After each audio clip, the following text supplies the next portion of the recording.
Hi guys, welcome to Travel with Austin. I'm Austin, and today we are in Key West, Florida, in the Fort Zachery Taylor State Park, and we're going to be taking a look at Fort Zachery Taylor. Now, Fort Zachery Taylor, sometimes just called Fort Taylor, is a fort that the construction began on in 1845.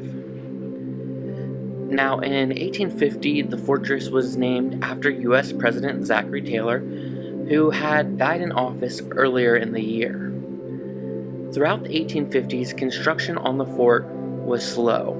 Yellow fever, material shortages, and the remoteness, along with the weather such as hurricanes, really slowed down the progress of constructing the fort.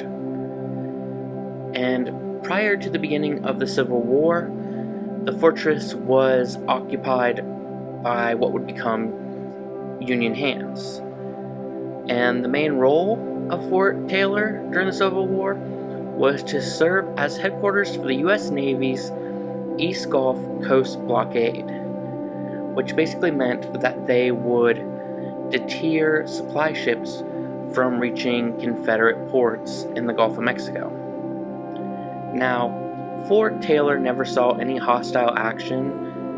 However, many historians believe that Fort Taylor was still very helpful in the Civil War because it did stop those supply ships.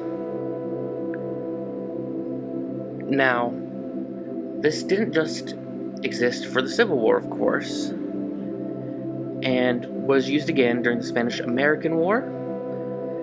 And in order to modernize the fortress, in 1889, they cut down the top levels of the fort to install newer weapons, and also included the addition of two batteries, Battery Adair and Battery Osceola.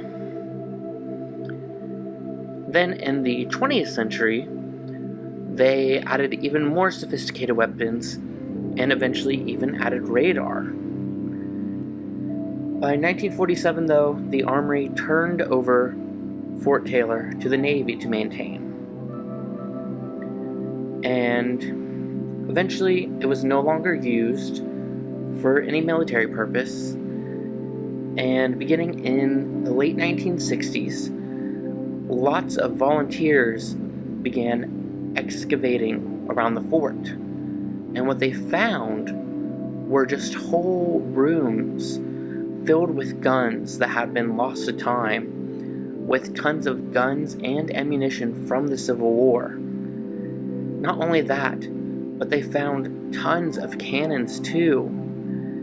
In fact, Fort Zachery Taylor is the largest collection of Civil War cannons in the U.S., and it is said that in the walls here, there are over 200 cannons.